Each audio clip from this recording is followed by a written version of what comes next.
everyone, welcome to Keto and Crime. I'm trying out some new recording software, so tell me what you think. And also, I had to comment on something that just came across my desk that sometimes makes me wish for the asteroid, but we're going to talk about it. Occasionally, if you're new here, I do mostly true crime.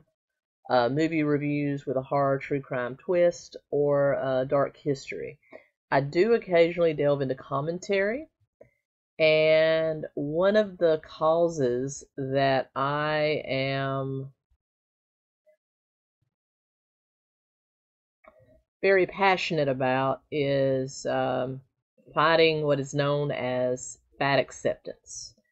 They operate under the moniker of health at every size, fat liberation, name 1,000 different names. But you've seen them on social media.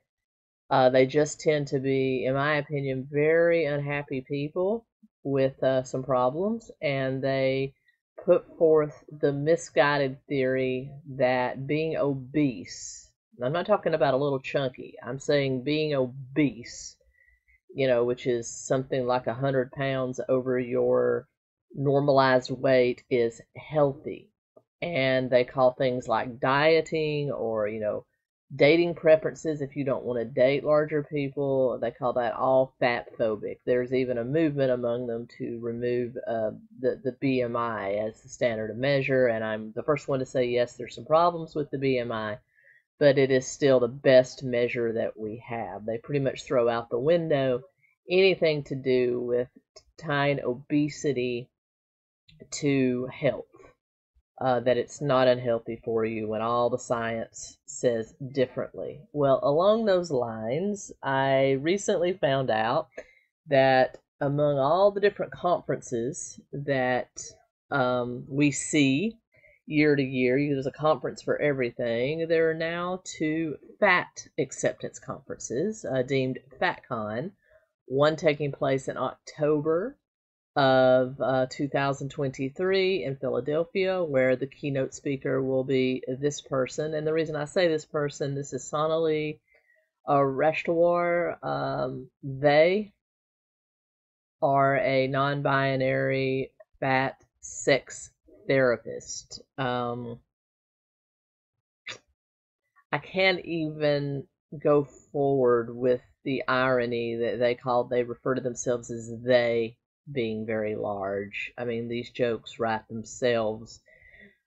And I am overweight myself. I used to be 360 pounds, even ever closer to 400. I'm now under 250, and I still have about 70 pounds to go. So I'm right there. I understand, but I also know what being overweight did to me, and this gives me an opportunity to address the concerns I have with something like this, as it impacts health, because it's not healthy and it's not okay. And again, I can not only laugh at the fact that they refer to themselves as they in the plural, and the fact that they think fat people need a special sex therapist. I mean, who's the therapy for?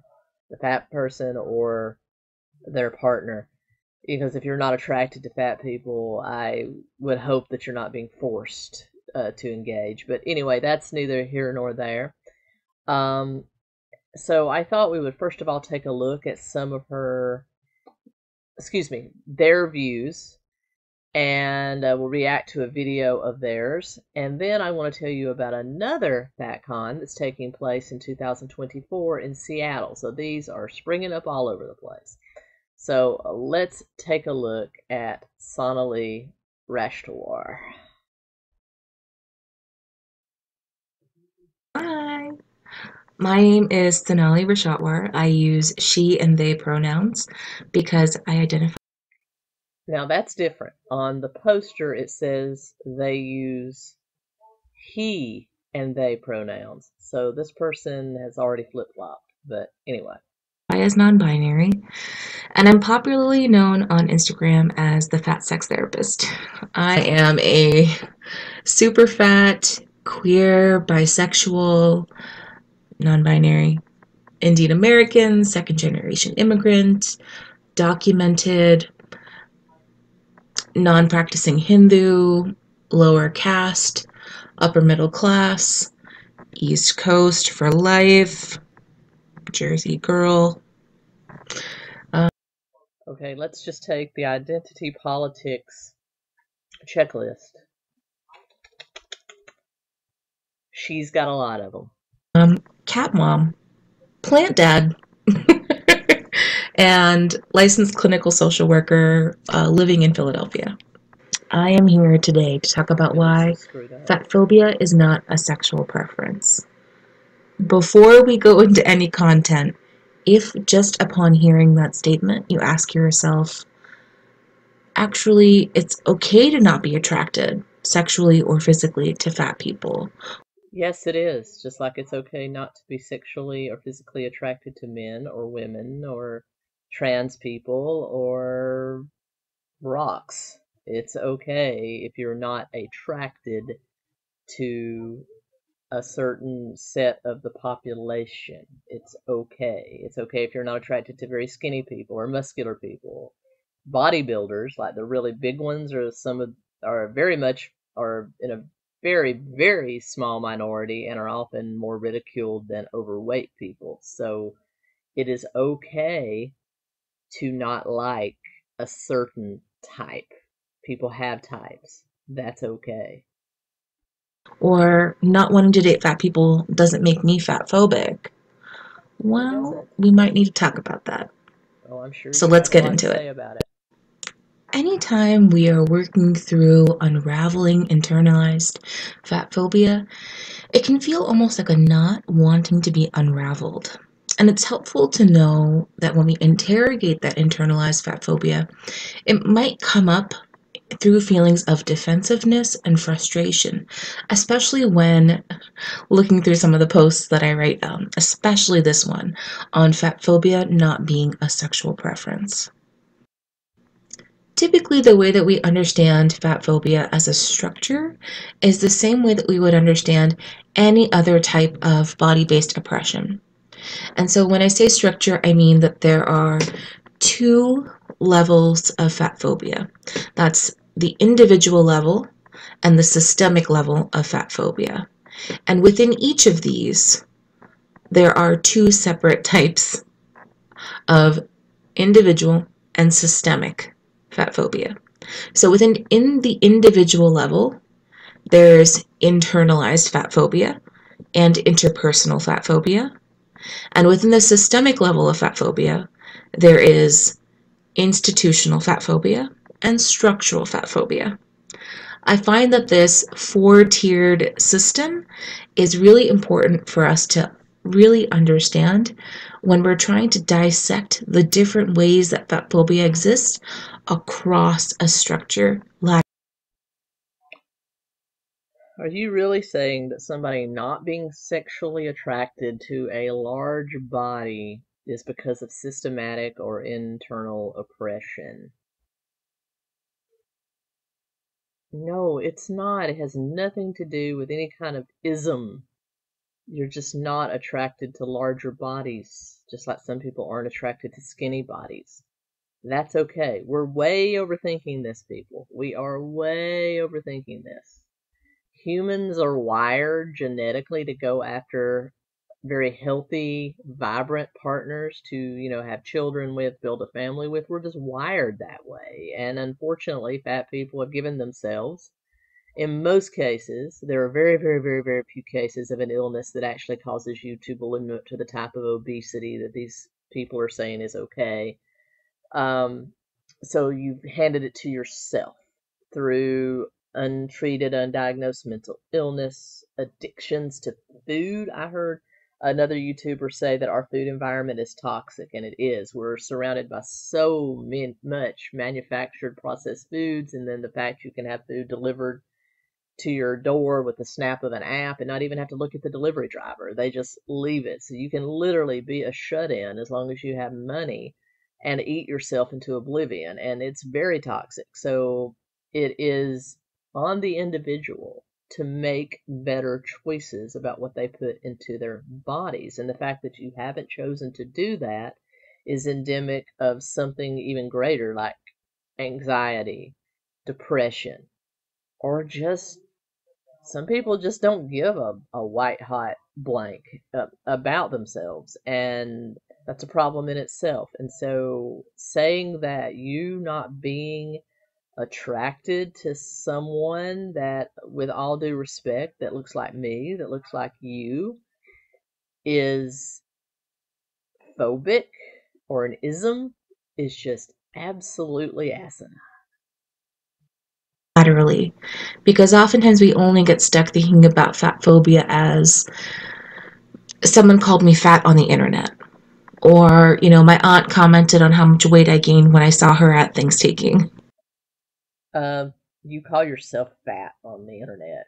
You just said you're the fat sex therapist. So, yeah. And your aunt was probably commenting on something that absolutely happened. When I ballooned up to almost 400 pounds, I had a lot of comments from family and friends that because they were worried about me. And you should be grateful that your family is worried about you because it's not healthy. Yeah, these are both great examples of fat phobia, and we can't forget about the ways that we internalize fat phobia, not just the ways that we communicate fat phobia interpersonally, but also the institutional ways that institutions create unfair policies and discriminatory practices that perpetuate fat phobia, and how those practices happen across institutions to create structural fat phobia. We see this often in medical offices, we see it in insurance companies, we see it on airplanes.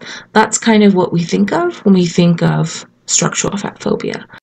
Okay, so your doctor or medical setting, because you've blown the BMI out of the water, and that is the measure they use for health. And yes, it doesn't take into effect things like muscle mass, but very rarely does that even come into play. Most normal people have an average amount of muscle mass or a below average amount of muscle mass.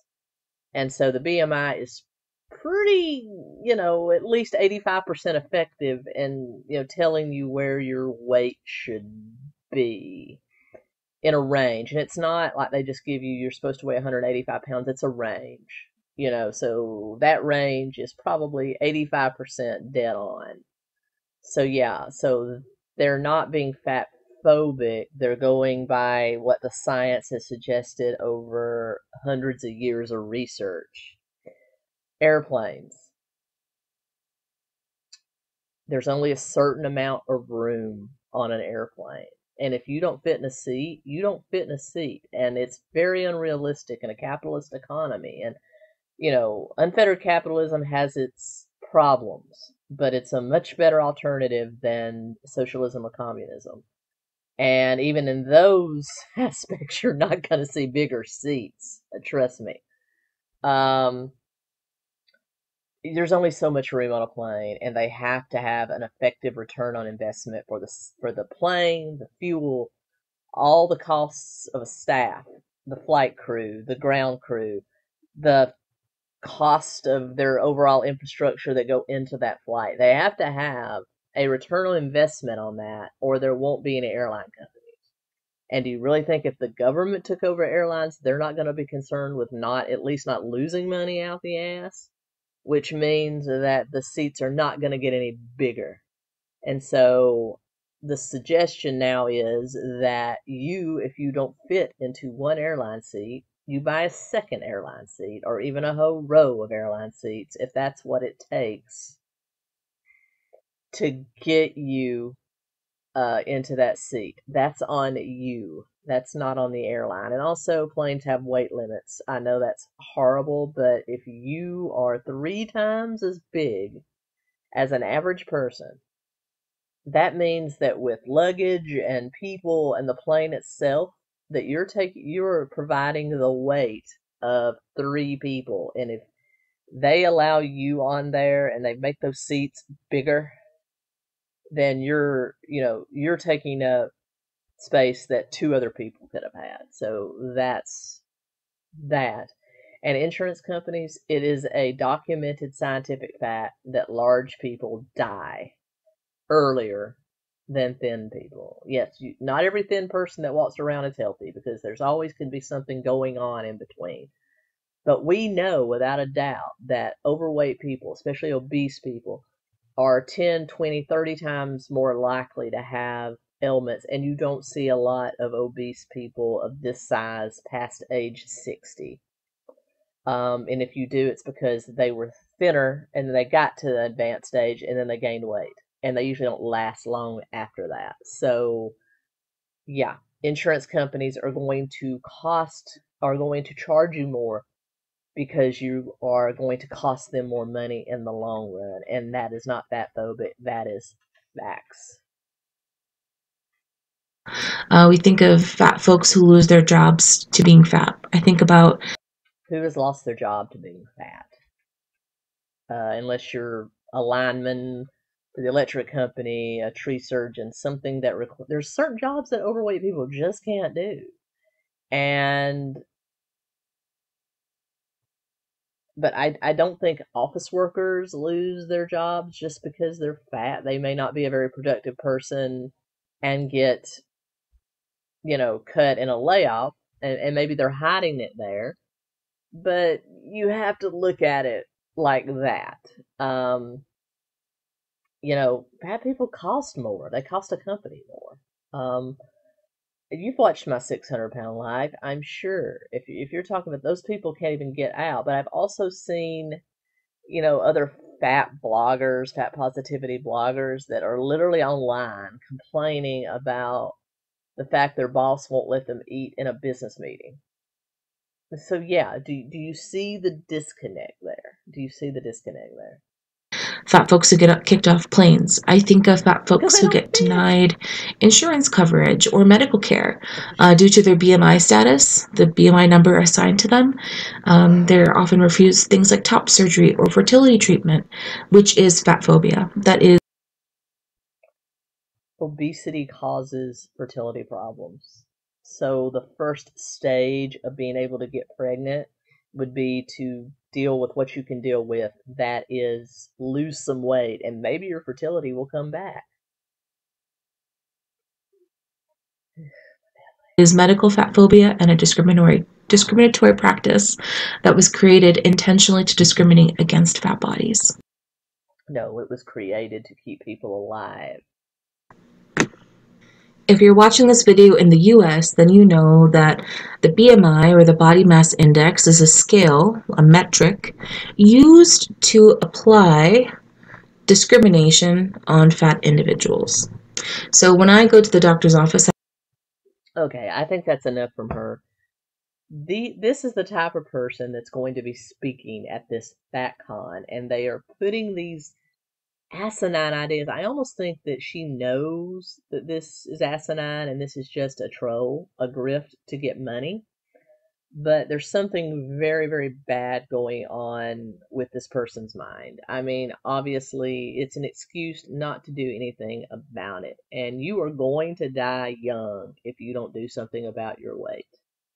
You don't have to be a skinny mini, but I would say, getting under 200 pounds, that's my goal, just to get under 200 pounds. My goal was actually like 170, but if I don't get there, I'm okay, with as long as I can stay under 200 pounds. That's not ideal, but I'll live a whole hell of a lot longer than I would have at close to 400 pounds. And that's what I'm looking for, and be able to be mobile and do the things that I need to do.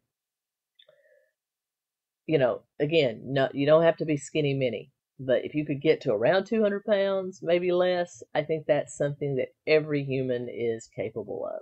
Absolutely. And so this is the type of speaker that's going to be speaking at Fatcon in Philly, at Temple University, of all places. A university is actually preaching this crap, and you wonder why 60% of the U.S. population is either overweight or obese.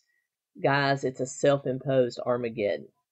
But let's jump over to the other Fatcon that'll be taking place in Seattle in 2024. And this is Fatcon 2024 that will be taking place in Washington State. And here are the wonderful organizers of it. I don't know why this chick is even here. I'm guessing that's a woman. She could identify as something else, but I'm going to call her a woman because she's got breasts and she's obviously a woman. So, anyway, and don't come at me, please, with transphobic, whatever. I have lots of trans friends. That are kind of older like me, and they actually look like the gender they are, the sex they're trying to be. So therefore, they never get misgendered. You only get misgendered when there's and when you're not doing it right, or you're very ambiguous. So that's on you, not on the individual. If you truly feel like a woman, then look like a woman. Don't come into my bathroom with a 5 o'clock shadow and a mullet and expect me to call you she, because it's not gonna happen. Anyway, so you can go to this. There's several different tiers here. Let's check it out and see how much you will pay to go to Fatcon to be entertained by these wonderful, wonderful organizers. And it is January 5th through 7th at the Hyatt in Seattle. So, snag some tickets here.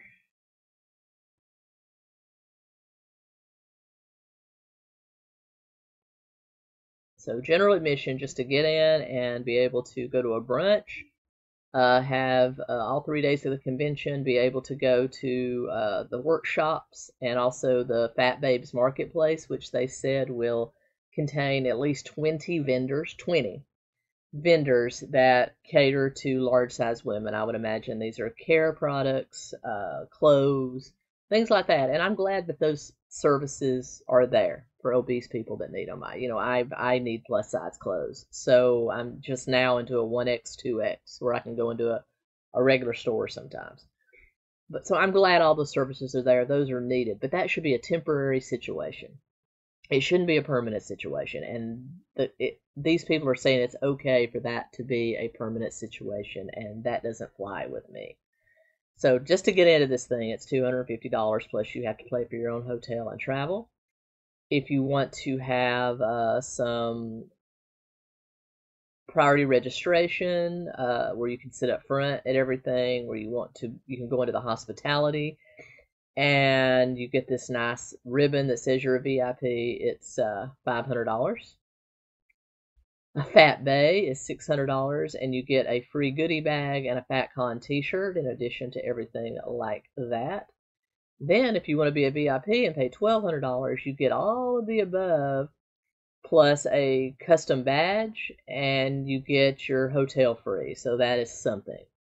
But for the most part, those are the tiers.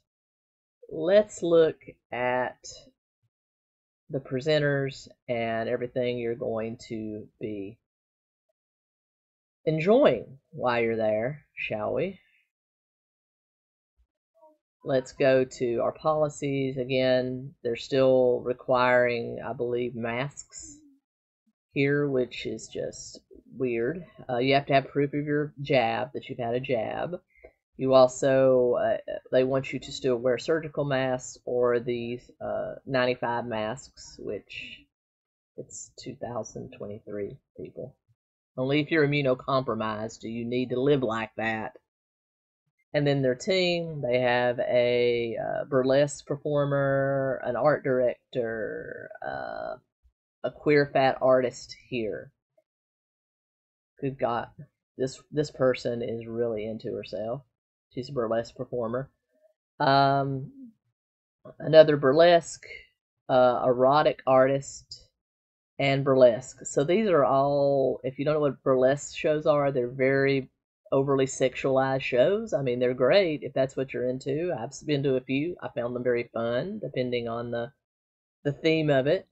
But these are all essentially erotic, except for this lady right here, which is a digital artist. I think her work's actually pretty good.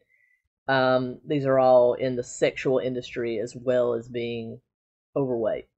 And then they have other guests here that will, again, probably be feeding you the same information as Philadelphia, information that is very detrimental to your health, and that people should accept you. And people should accept you as you are, but you should also love yourself enough to improve yourself. And yeah, so that's the kind of stuff you're going to be exposed to if you go to Fatcon 2024 in Seattle.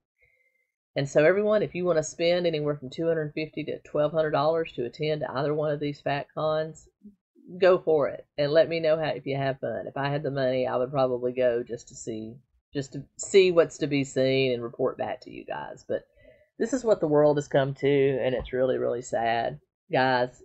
If you're overweight, especially if you're obese, for your health, for the health of your family, lose some of it, please. And don't believe this bull crap these other people try to spread to you, because they've evidently given up. They've just given up. And with that being said, I'll see you again very, very soon. Until next time, keto and cry.